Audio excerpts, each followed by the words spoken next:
بسم اللہ الرحمن الرحیم۔ ہشام دستوائی نے یحییٰ بن ابی کثیر سے بیان کیا، ان سے ہلال بن ابی میمونہ نے، انہوں نے کہا ہم سے عطا بن یسار نے بیان کیا، انہوں نے ابو سعید خدری رضی اللہ عنہ سے سنا کہ نبی کریم صلی اللہ علیہ وسلم ایک دن منبر پر تشریف فرما ہوئے اور ہم سب آپ صلی اللہ علیہ وسلم کے ارد گرد بیٹھ گئے۔ صحیح بخاری حدیث نمبر 921۔ فاطمہ بنت منذر نے خبر دی، ان سے اسماء بنت ابی بکر رضی اللہ عنہا نے، انہوں نے کہا کہ میں عائشہ رضی اللہ عنہا کے پاس گئی، لوگ نماز پڑھ رہے تھے، میں نے اس بے وقت نماز پر تعجب سے پوچھا کہ یہ کیا ہے؟ حضرت عائشہ رضی اللہ عنہا نے سر سے آسمان کی طرف اشارہ کیا، میں نے پوچھا کیا کوئی نشانی ہے؟ انہوں نے سر کے اشارے سے ہاں کہا، کیونکہ سورج گہن ہو گیا تھا۔ اسماء نے کہا کہ نبی کریم صلی اللہ علیہ وسلم دیر تک نماز پڑھتے رہے، یہاں تک کہ مجھ کو غشی آنے لگی۔ قریب ہی ایک مشک میں پانی بھرا رکھا تھا، میں اسے کھول کر اپنے سر پر پانی ڈالنے لگی۔ پھر جب سورج صاف ہو گیا تو رسول اللہ صلی اللہ علیہ وسلم نے نماز ختم کر دی۔ اس کے بعد آپ صلی اللہ علیہ وسلم نے خطبہ دیا، پہلے اللہ تعالیٰ کی اس کی شان کے مناسب تعریف بیان کی، اس کے بعد فرمایا اما بعد۔ اتنا فرمانا تھا کہ کچھ انصاری عورتیں شور کرنے لگیں، اس لیے میں ان کی طرف بڑھی کہ انہیں چپ کراؤں تاکہ رسول اللہ صلی اللہ علیہ وسلم کی بات اچھی طرح سن سکوں، مگر میں آپ کا کلام نہ سن سکی تو پوچھا کہ رسول اللہ صلی اللہ علیہ وسلم نے کیا فرمایا؟ انہوں نے بتایا کہ آپ نے فرمایا کہ بہت سی چیزیں جو میں نے اس سے پہلے نہیں دیکھی تھیں، آج اپنی اس جگہ سے میں نے انہیں دیکھ لیا، یہاں تک کہ جنت اور دوزخ تک میں نے آج دیکھی۔ مجھے وحی کے ذریعے یہ بھی بتایا گیا کہ قبروں میں تمہاری ایسی آزمائش ہوگی جیسے کان دجال کے سامنے یا اس کے قریب قریب۔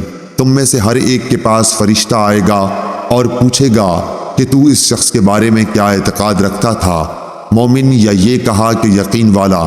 ہشام کو شک تھا، کہے گا کہ وہ محمد رسول اللہ صلی اللہ علیہ وسلم ہیں، ہمارے پاس ہدایت اور واضح دلائل لے کر آئے، اس لیے ہم ان پر ایمان لائے، ان کی دعوت قبول کی، ان کی اتباع کی اور ان کی تصدیق کی۔ اب اس سے کہا جائے گا کہ تو صالح ہے، آرام سے سو جا، ہم پہلے ہی جانتے تھے کہ تیرا ان پر ایمان ہے۔ ہشام نے شک کے اظہار کے ساتھ کہا کہ رہا منافق یا شک کرنے والا، تو جب اس سے پوچھا جائے گا کہ تو اس شخص کے بارے میں کیا کہتا ہے تو وہ جواب دے گا مجھے نہیں معلوم، میں نے لوگوں کو ایک بات کہتے سنا، اسی کے مطابق میں نے بھی کہا۔ ہشام نے بیان کیا کہ فاطمہ بنت منذر نے جو کچھ کہا تھا میں نے وہ سب یاد رکھا، لیکن انہوں نے قبر میں منافقوں پر سخت عذاب کے بارے میں جو کچھ کہا وہ مجھے یاد نہیں رہا۔ صحیح بخاری حدیث نمبر 922۔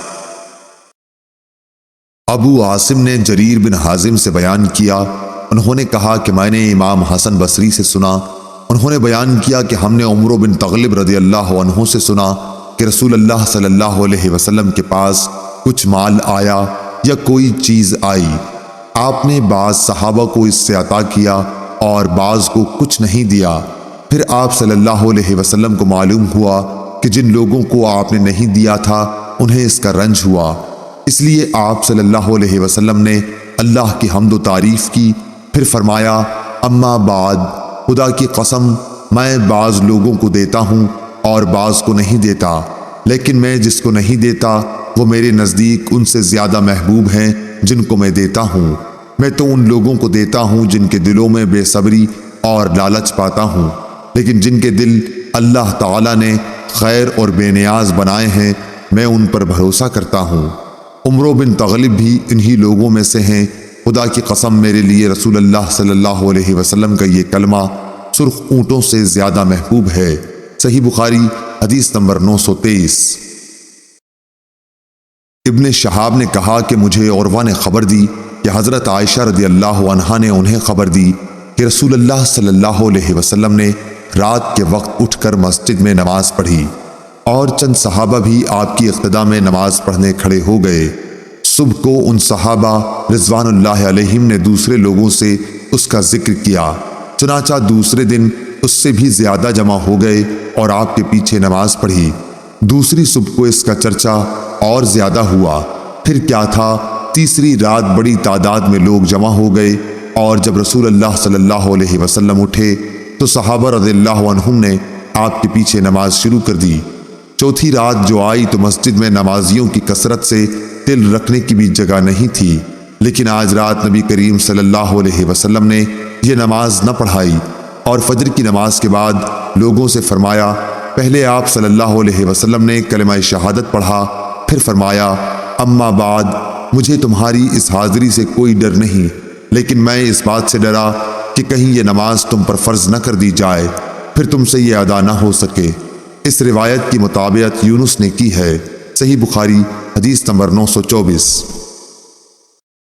شعیب نے زہری سے خبر دی، انہوں نے کہا کہ مجھے عروہ نے ابو حمید سعدی رضی اللہ عنہ سے خبر دی کہ نبی کریم صلی اللہ علیہ وسلم نماز عشاء کے بعد کھڑے ہوئے، پہلے آپ نے کلمہ شہادت پڑھا، پھر اللہ تعالیٰ کے لائق اس کی تعریف کی، پھر فرمایا، اما بعد۔ زہری کے ساتھ اس روایت کی مطابقت ابو معاویہ اور ابو اسامہ نے ہشام سے کی۔ انہوں نے اپنے والد عروہ سے اس کی روایت کی، انہوں نے ابو حمید سے، اور انہوں نے نبی کریم صلی اللہ علیہ وسلم سے کہ آپ صلی اللہ علیہ وسلم نے فرمایا، اما بعد۔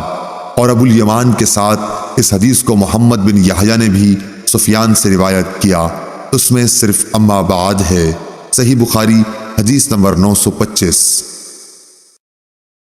شعیب نے زہری سے خبر دی، کہا کہ مجھ سے علی بن حسین نے مسور بن مخرمہ رضی اللہ عنہ سے حدیث بیان کی کہ نبی کریم صلی اللہ علیہ وسلم کھڑے ہوئے، میں نے سنا کہ کلمہ شہادت کے بعد آپ صلی اللہ علیہ وسلم نے فرمایا، اما بعد۔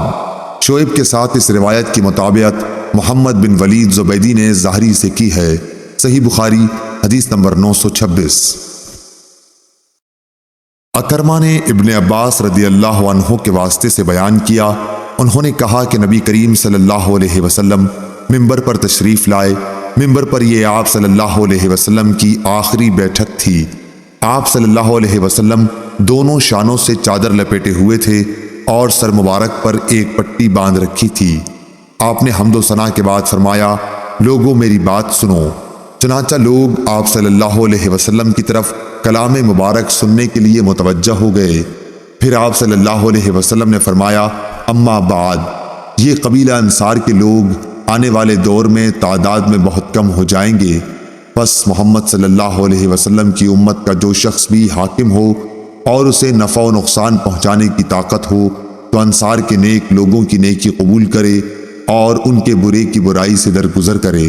صحیح بخاری حدیث نمبر 927۔ عبید اللہ عمری نے نافع سے بیان کیا، ان سے عبداللہ بن عمر رضی اللہ عنہ نے کہ نبی کریم صلی اللہ علیہ وسلم جمعے میں 2 خطبے دیتے اور دونوں کے بیچ میں بیٹھتے تھے۔ خطبہ جمعے کے بیچ میں یہ بیٹھنا بھی مسنون طریقہ ہے۔ صحیح بخاری حدیث نمبر 928۔ محمد بن عبد الرحمن بن ابی ذئب نے بیان کیا، ان سے زہری نے، ان سے ابو عبداللہ سلیمان اغر نے، ان سے ابو ہریرہ رضی اللہ عنہ نے کہ نبی کریم صلی اللہ علیہ وسلم نے فرمایا کہ جب جمعے کا دن آتا ہے تو فرشتے جامع مسجد کے دروازے پر آنے والوں کے نام لکھتے ہیں۔ سب سے پہلے آنے والا اونٹ کی قربانی دینے والے کی طرح لکھا جاتا ہے، اس کے بعد آنے والا گائے کی قربانی دینے والے کی طرح، پھر مینڈھے کی قربانی کا ثواب رہتا ہے، اس کے بعد مرغی کا، اس کے بعد انڈے کا۔ لیکن جب امام خطبہ دینے کے لیے باہر آ جاتا ہے تو یہ فرشتے اپنے دفاتر بند کر دیتے ہیں اور خطبہ سننے میں مشغول ہو جاتے ہیں۔ صحیح بخاری حدیث نمبر 929۔ جابر بن عبداللہ رضی اللہ عنہ نے بیان کیا کہ ایک شخص آیا، نبی کریم صلی اللہ علیہ وسلم جمعے کا خطبہ دے رہے تھے۔ آپ صلی اللہ علیہ وسلم نے پوچھا، کیا اے فلاں، کیا تم نے تحیۃ المسجد کی نماز پڑھ لی؟ اس نے کہا کہ نہیں۔ آپ صلی اللہ علیہ وسلم نے فرمایا، اچھا اٹھ اور 2 رکعت نماز پڑھ لے۔ صحیح بخاری حدیث نمبر 930۔